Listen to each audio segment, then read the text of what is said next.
कहानियों का स्मगलर। पिछले भाग में आपने सुना वैदेही की नजर परितोष पर पड़ी और वो अवनी को छोड़कर उसकी ओर बढ़ी। अर्थ ने गुस्से में सब देखा और परितोष से मुलाकात पर अपनी नाराजगी जाहिर की। परितोष ने अर्थ की पहचान की और तारीफ की, जबकि अर्थ ने उसे एटीट्यूड में जवाब दिया। फिर अर्थ ने वैदेही को अपनी कार में ले जाकर पहाड़ के किनारे एक शानदार सरप्राइज दिया। वैदेही ये देखकर चौंक गई और खुश भी हुई थी कि अर्थ ने उसके दिन को खास बना दिया। वैदेही की दोस्त दर्शिता रास्ता भटक गई और उसने घर पहुंचने की कोशिश में किया कबीर को कॉल। अब आगे, लेकिन इससे पहले अगर आपने अभी तक हमारे चैनल कहानियों के स्मगलर को सब्सक्राइब नहीं किया है तो प्लीज यार जल्दी से सब्सक्राइब कर लो। अच्छा, मैं आपको एक जबरदस्त बात बताऊं, इस कहानी में ना आगे बहुत जबरदस्त मोड़ आने वाले हैं और ऐसे मोड़ जो शायद आपकी इमेजिनेशन से बहुत परे होंगे। तो इसलिए अपने दोस्तों के साथ कहानी को शेयर कर दो और प्लीज यार प्लीज, अगर आपने अभी तक सब्सक्राइब नहीं किया है तो मेरी जान सब्सक्राइब कर लो। चलिए बढ़ते हैं कहानी में आगे की ओर। अर्थ और वैदेही ब्रेकफास्ट कर चुके थे और अब घर लौट रहे थे। रास्ते में अर्थ ने अचानक से वैदेही से पूछा, देवांश नहीं आ रहा क्या हमारी शादी के लिए? वैदेही ने थोड़ा चिंता के साथ उसे जवाब दिया, भाई आएंगे, वो अभी किसी मीटिंग में बिजी हैं इसलिए नहीं आ पाए, लेकिन शादी तक जरूर आ जाएंगे। अर्थ ने संदेह भरी नजर से वैदेही की ओर देखा और उससे पूछा, तुम श्योर हो? मुझे लगता है कि तुम्हारा भाई मुझे पसंद नहीं करता। वैदेही ने हल्का सा मुस्कुराते हुए अर्थ को जवाब दिया, ऐसा नहीं है, वो आपको बहुत पसंद करते हैं, बस मेरी जिंदगी में अचानक से सब कुछ बदल गया, इसीलिए वो थोड़े घबराए हुए हैं और ये लग रहा है कि मैं उनसे दूर जा रही हूँ या आप मुझे कोई नुकसान पहुंचा देंगे। अर्थ ने उसकी और गंभीरता से देखते हुए कहा, वैसे मुझे लगता है कि तुम्हें उसे एक बार कॉल कर लेनी चाहिए। वैदेही ने सोचते हुए अर्थ को जवाब दिया, अगर वो कल तक नहीं आते तो मैं उन्हें कॉल कर लूंगी। वो मनी मन अर्थ के इस केयरिंग और स्वीट नेचर की सराहना कर रही थी। एक तरफ उसका भाई है जो उसे अर्थ से दूर करना चाहता है और दूसरी तरफ अर्थ है जो उसे अपने भाई से करीब करना चाहता है। अचानक वैदेही ने धीमी आवाज में अर्थ से कहा, अर्थ आई लव यू। अर्थ ने उसकी ओर देखा और उससे पूछा, कुछ कहा तुमने? वैदेही झेप गई और उसने अर्थ से कहा, नहीं कुछ भी नहीं, बस यही बोल रही थी कि आप बहुत अच्छे इंसान हो, मैं बहुत लकी हूं कि आप मेरी जिंदगी का हिस्सा हो। अर्थ कार ड्राइव करते हुए घर तक आ पहुंचा था। उसने वैदेही की साइड का दरवाजा खोला और उसके बाहर निकलते ही उससे कहा, जाओ और जाकर अपने कपड़े बदल लो। वैदेही ने हैरानी से अर्थ से पूछा, लेकिन क्यों, क्या ही मुझ पर अच्छे नहीं लग रहे? अर्थ ने मुस्कुराते हुए वैदेही के बालों में उंगली निकालते हुए कहा, नहीं ऐसा नहीं है, बस परितोष के परफ्यूम की खुशबू मुझे पसंद नहीं आ रही। वैदेही ने फौरन अपने कपड़ों को सूंघा और पाया कि उनमें से परितोष के परफ्यूम की हल्की सी खुशबू आ रही थी जो अर्थ को असहज महसूस करवा रही थी। वो जानती थी कि वो अर्थ को नाराज नहीं कर सकती, इसीलिए वो उसकी बात मानते हुए फौरन अपने रूम में गई और अपनी मेहंदी की रस्म के लिए एक ग्रीन कलर का लहंगा पहनकर रेडी होने लगी। तभी उसकी दोस्त दर्शिता उसके रूम के डोर को नॉक करते हुए अंदर आई। दर्शिता ने मुंह बनाते हुए वैदेही से कहा, वैदू तुझसे तो मैं बहुत नाराज हूं यार। वैदेही ने उसे गले लगाते हुए कहा, तुझे देखकर मैं कितनी खुश हूं मैं बता भी नहीं सकती यार, इधर आ। दर्शिता ने हल्के फुल्के अंदाज में उसे जवाब दिया, हाँ मालूम है तेरा खुश होना, मुझे रास्ता नहीं मिल रहा था और तूने मेरा फोन भी नहीं उठाया, इसी से पता चलता है कि तुझे मुझे यहाँ देखकर कितनी खुशी हो रही है। दर्शिता ने अपने दोनों हाथ आपस में बांध लिए।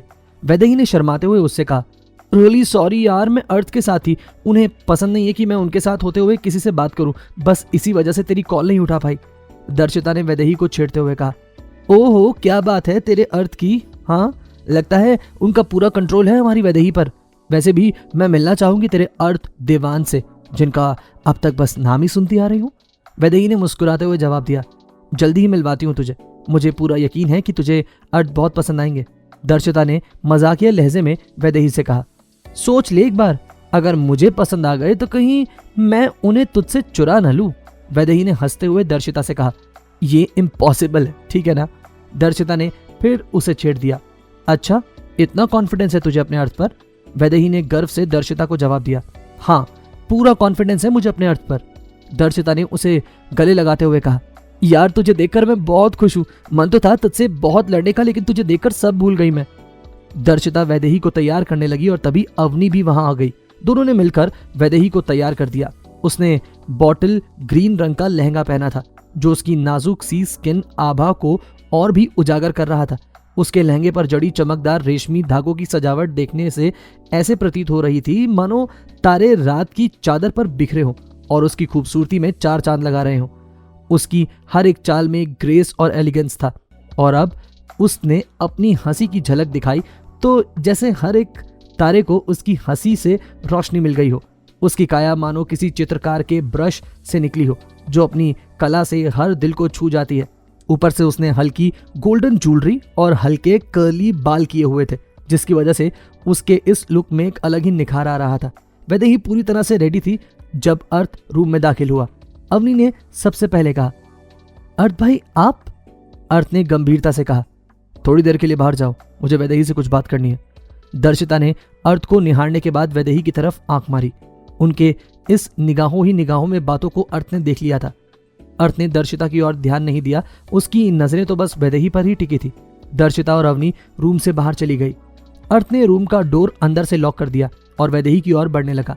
वैदेही ने घबराते हुए अर्थ से पूछा, अर्थ आप मुझे ऐसे क्यों देख रहे हैं? अर्थ ने मुस्कुराते हुए वैदेही से पूछा, क्यों, तुम्हें मुझसे डर लग रहा है क्या? वैदेही ने अर्थ को जवाब दिया, बिल्कुल, जिस तरह से आप मुझे देख रहे हैं डर लगना तो लाजमी है ना। वैसे आप यहाँ क्या कर रहे हैं? लगता है दादू की आपके ऊपर नजर नहीं पड़ी। अर्थ ने वैदेही को अपनी बाहों में कसते हुए कहा, डरने की जरूरत नहीं है, मैं तो सिर्फ तुम्हें हक करने के लिए आया था। अर्थ ने वैदेही को इतनी जोर से हक किया कि वैदेही की दिल की धड़कनें तेजी से धड़कने लगी। वैदेही ने अर्थ से कहा, अर्थ ऐसा लग रहा है कि आप किसी बात की कसर निकाल रहे हो मुझसे। अर्थ आई एम फीलिंग सफोकेटेड, पीछे हटिए। अर्थ ने तंज कसते हुए वैदेही से कहा, रियली? लेकिन परितोष से हक करने पर तुम्हें तो सॉफ्टनेस महसूस हो रही होगी ना। वैदेही ने अर्थ को समझाते हुए कहा, वो आपको लगता है वो मुझे हक कर रहा था अर्थ, वो सिर्फ एक साइड हक था, एक दोस्त की तरह, और आप जो कर रहे हैं वो। अर्थ ने वैदेही के ऊपर से अपनी गिरफ्त हल्की करते हुए उससे पूछा, वो क्या वैदेही? वैदेही ने अर्थ को जवाब दिया, आपको देखकर लग रहा है कि आप किसी बात का गुस्सा निकाल रहे हो मुझ पर। मुझे लगता है कि आपका फिर से परितोष से सामना हो गया है। वैदेही अर्थ को परितोष का नाम लेकर टीज कर रही थी। अर्थ ने हंसते हुए वैदेही को जवाब दिया, ऐसा कुछ भी नहीं है, मुझे उस शख्स के नाम क्या उसकी प्रेजेंस से भी कोई फर्क नहीं पड़ता। मेरा मन हुआ कि मैं तुम्हें हमारी मेहंदी की रस्म से पहले हक कर लूं, तो बस मैंने कर लिया, इसके पीछे कोई और वजह नहीं है। वैदेही ने अर्थ के चेहरे को अपने एक हाथ से सहलाते हुए उससे पूछा, अर्थ आपको ऐसा क्यों लगता है कि आपकी जगह कोई ले सकता है मेरी जिंदगी में? अर्थ ने वैदेही को जवाब दिया, नहीं, ऐसा कुछ नहीं लगता मुझे, मेरे जिंदा होते हुए तो ये पॉसिबल ही नहीं है वैदिका। वैदिका ने अर्थ की आंखों में देखते हुए कहा, Arth you are irreplaceable, mister Arth Diwan, ये वैदेही अर्थ दीवान सिर्फ आपकी है। इतना कहते हुए वैदेही ने एक छोटी सी किस अर्थ के गाल पर रसीद कर दी।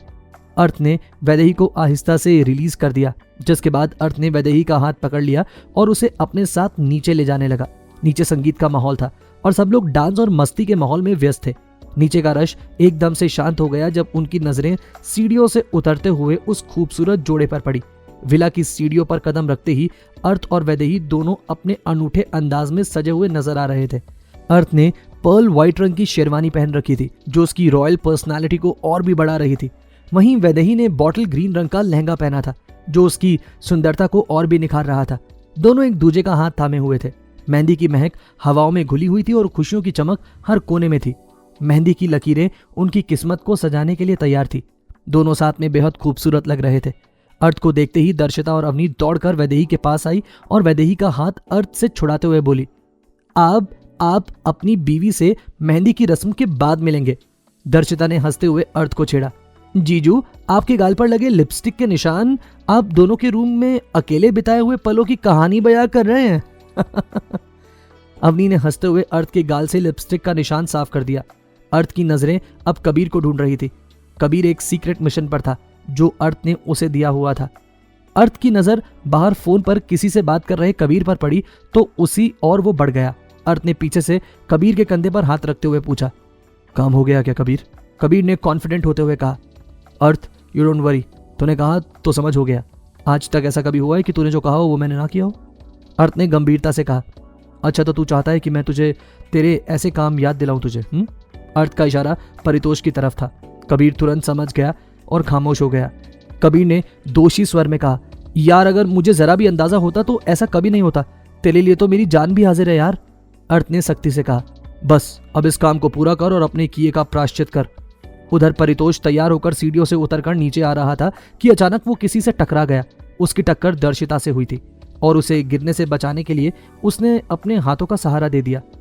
लंबी चौड़ी कद काठी वाले परितोष ने देखा कि उसकी शेरवानी पर दर्शिता के दोनों हाथ टिके हुए थे और उन हाथों पर लगी मेहंदी उसकी शेरवानी पर लग चुकी थी। उसकी महंगी शेरवानी खराब हो चुकी थी, लेकिन वो उस खूबसूरत सी चश्मिश लड़की की तरफ देखकर कुछ भी नहीं बोल पा रहा था। दर्शिता ने गुस्से में उल्टा परितोष पर बरसना शुरू कर दिया। देखकर नहीं चल सकते क्या? मेरी पूरी मेहंदी खराब कर दी। परितोष ने जवाब दिया। ओ गॉड, तुम्हें मेहंदी की पड़ी है, यहाँ तुमने मेरे पूरे कपड़े खराब कर दिए, उसका क्या? दर्शिता ने तंज कसते हुए कहा। मेरी हाइट कम है, लेकिन आपको तो भगवान ने अच्छी खासी हाइट दी है ना, आपको तो दूर तक दिखना चाहिए, लेकिन नहीं, इनका भी इस्तेमाल नहीं करना आता आपको। परितोष ने भी तंज भरा जवाब दिया। तो तुम्हें भी तो भगवान ने चश्मा दिया है, तुम्हें भी तो डबल नजर दिया भगवान ने, लेकिन नहीं, क्यों खर्च करोगी तुम अपनी बैटरी? तुम्हें तो लोगों के कपड़े खराब करने हैं। दर्शिता ने गुस्से में कहा। ए मिस्टर, अब ज्यादा हो रहा है, तुम्हें पता भी है मैं कौन हूं? परितोष ने अकड़ते हुए कहा। क्या तुम्हें अंदाजा है मैं कौन हूं? दोनों का इंट्रोडक्शन देने का ये अलग ही अंदाज था। आखिर क्या करने का प्लान बना रहा है अर्थ, जिसे कबीर अंजाम दे रहा है? क्या अर्थ और वैदेही की इस शादी में होगा कोई धमाका? क्या सुनते रहिए कहानियों का स्मगलर।